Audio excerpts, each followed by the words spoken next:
Hello guys, good morning. Historical talk में आप लोगों का स्वागत है। आज मैं आप लोगों को महान साहित्यकार मुंशी प्रेमचंद जी की स्टोरी बूढ़ी काकी की कहानी आप लोगों को सुनाने जा रही हूँ। तो चलिए दोस्तों, बूढ़ी काकी की कहानी सुनिए। बुढ़ापा बहुधा बचपन का पुनरागमन हुआ करता है। कैसे? कि जैसे बच्चा लोग कोई चीज़ के लिए जिद करता है कि मुझे ये चाहिए, मुझे वो चाहिए, उसी तरह बुढ़ापा में भी देखिए हाथ पैर भी काम नहीं करता है उतना, और बच्चा का हो जाता है, सब बचपना आ जाता है कि मुझे ये चाहिए तो चाहिए ही। इसीलिए कहा गया है बुढ़ापा बहुधा बचपन का पुनरागमन हुआ करता है।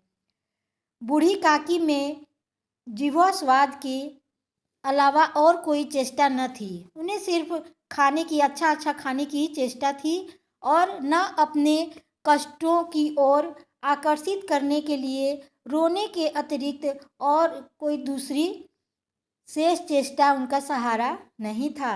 समस्त इंद्रियां हाथ पैर जवाब दे चुकी थी। जमीन पर बेचारी पड़ी रहती और घर वाले कोई बात उनकी इच्छा के विरुद्ध करते।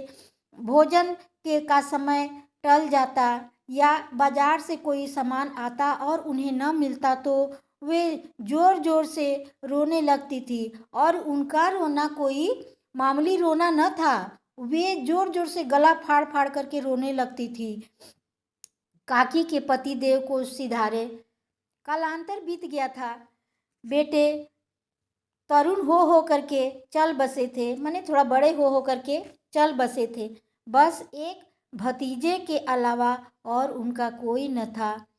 उन्हीं भतीजे के नाम बूढ़ी काकी ने अपनी सारी संपत्ति जायदाद लिख दी थी। भतीजे ने संपत्ति लिखवाते समय बहुत लंबी चौड़ी बातें की, वादे किए, पर वो सब वादे सिर्फ दिखावे के लिए था। उनकी तो वार्षिक आय 150 से 200 रुपये थी, पर बूढ़ी काकी को पेट भर भोजन भी बड़ी कठिनाई से मिलता था। इसमें उनके भतीजे पंडित बुद्धिराम का हाथ था, और उनकी बुद्धिराम की अर्धांगिनी श्रीमती रूपा का घर में निर्णय चलता था।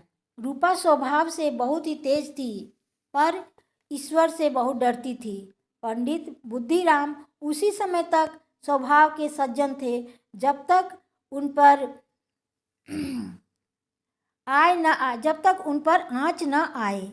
यदि द्वार पर कोई भला आदमी बैठा होता और इसी समय बूढ़ी काकी राग अलापने लगती थी तो बुद्धिराम आग बबूला हो जाते और घर में आकर उन्हें जोर जोर से डांटते थे। माता पिता को देखकर बुद्धिराम के बेटा भी बूढ़ी काकी को सताते थे।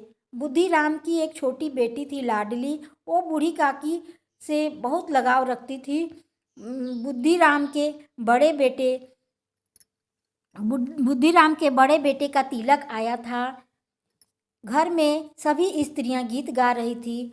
रूपा मेहमानों के खाने पीने की व्यवस्था कर रही थी। भट्ठी पर बड़े बड़े कराह चढ़े थे। एक ओर पूड़ियाँ और कचौड़ियाँ निकल रही थी, दूसरी ओर अन्य पकवान बन रहे थे। एक बड़े हंडे में मसालेदार तरकारी पक रही थी। घी और मसाले की खुशबू चारों ओर फैल रही थी। तो दोस्तों, आज मैं इतना ही बूढ़ी काकी का स्टोरी रहने देती हूँ, और इसका अगला भाग